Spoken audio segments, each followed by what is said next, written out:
Kohlberg's Stages of Moral Development, presented by Group 4. Kohlberg's theory of moral development is a theory that focuses on how children develop morality and moral reasoning. Kohlberg's theory suggests that moral development occurs in a series of 6 stages. The theory also suggests that moral logic is primarily focused on seeking and maintaining justice. So who is Lawrence Kohlberg?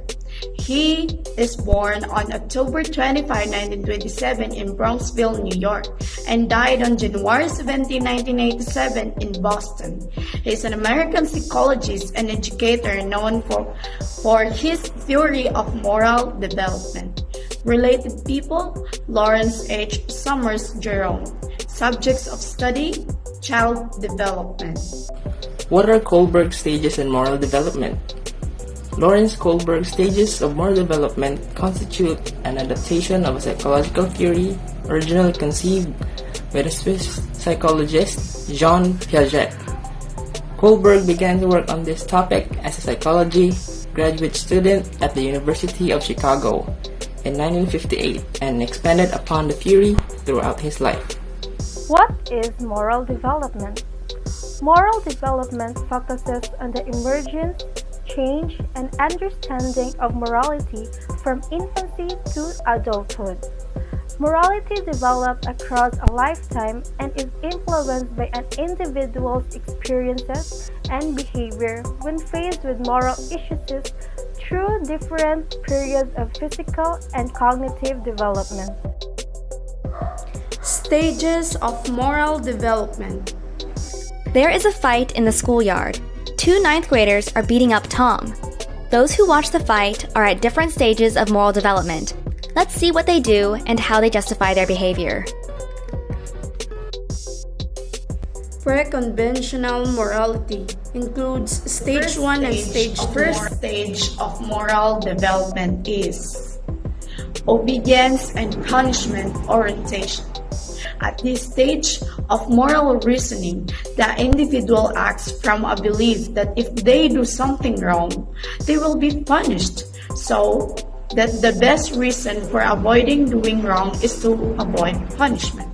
So this means that his or her principle is for saving his or herself from punishment from their actions.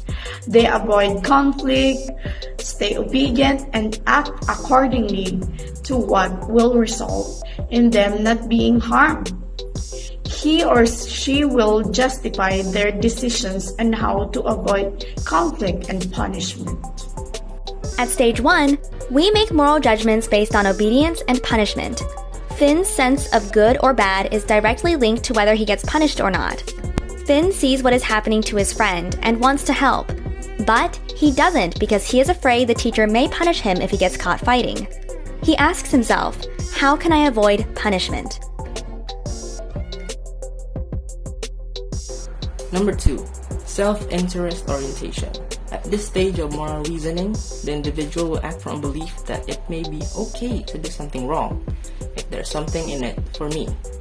This means that at this stage of moral development, the individual starts to take into consideration that a reward may be at the table for him if he takes action upon this situation. A student will help someone who is getting bullied even if he gets hurt himself, as long as there's a benefit that he gains from the one he helps out. They'll ask themselves, what's in it for me if I help you out? At stage 2, we are motivated by self-interest. Mary decides to intervene and help Tom.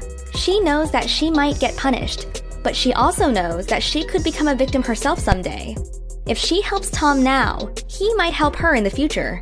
She is asking herself, what's in it for me?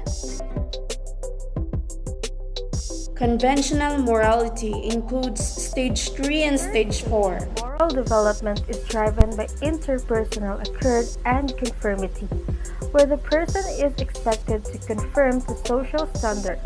At this stage, the individual tries to live up to the expectations of others because he has learned that being regarded as a good person provides him with benefits. At this stage, this means that our morals may vary to protect our reputation.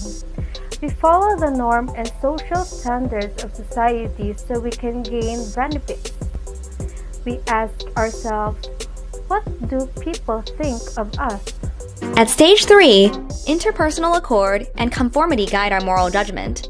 Betty sees the fight and wants to intervene, but when she realizes that all the others are just watching, she decides not to get involved. She wants others to see that she is a good girl who is conforming with the ethics of the community.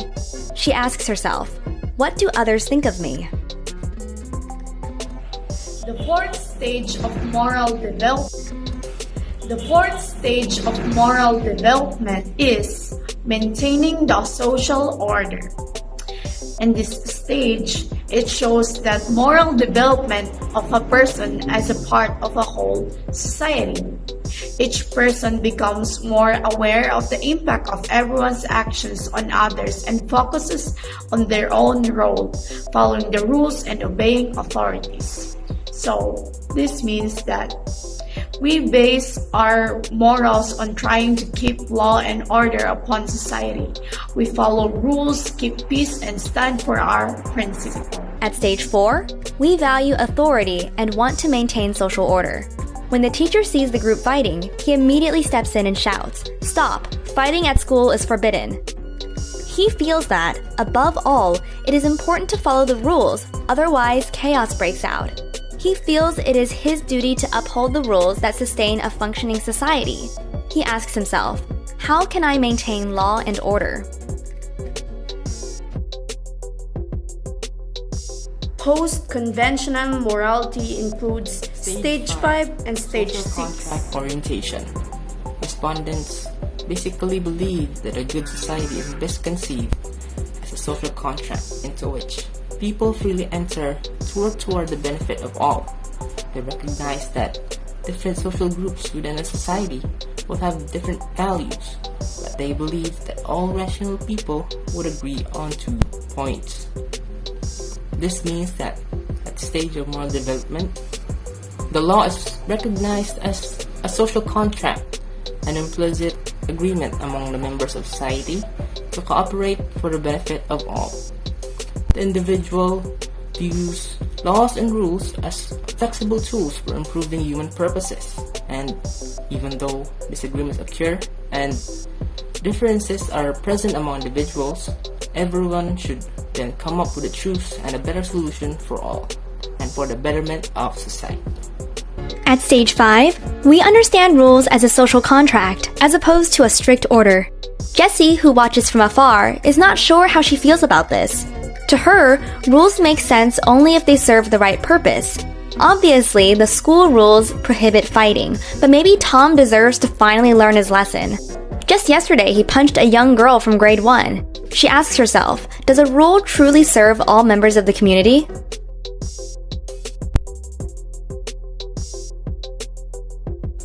According to Kohlberg, the sixth and final stage of moral development is the universal ethical principle orientation. At this stage, universal and abstract values such as dignity, respect, justice, and equality are the guiding force behind the development of a personally meaningful set of ethical principles. At this stage, this means that our morals recognize right from wrong collectively.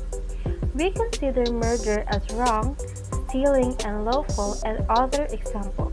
To take everything into account, this is the general principle of the people in the society.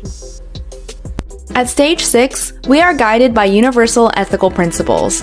All those involved now have to face the headmaster. He first explains the school rules and why they exist.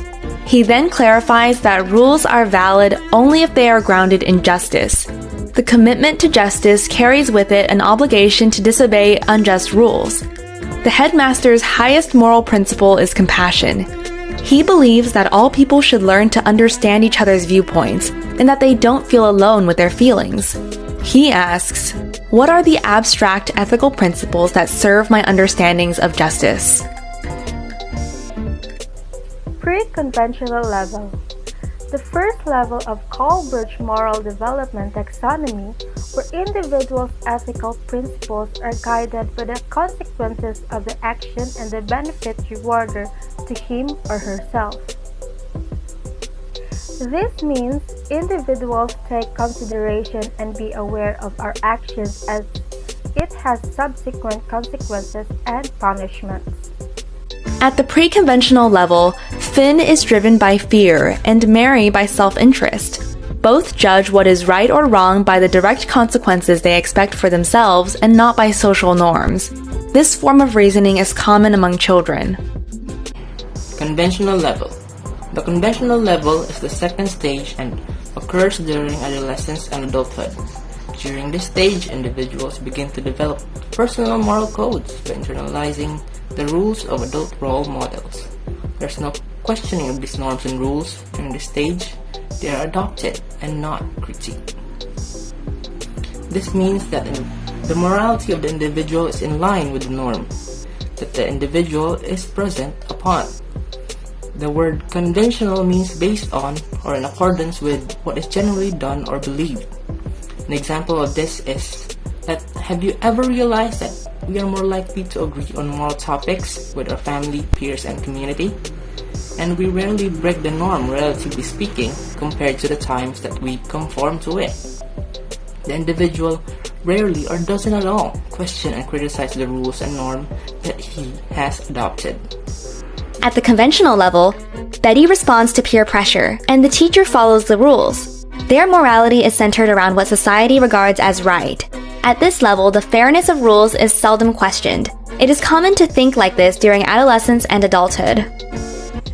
The last level is post-conventional level. In Kohlberg's theory of moral development, the third and highest level of moral reasoning characterized by an individual's commitment to moral principles sustained independently of any identification with family, group, or country.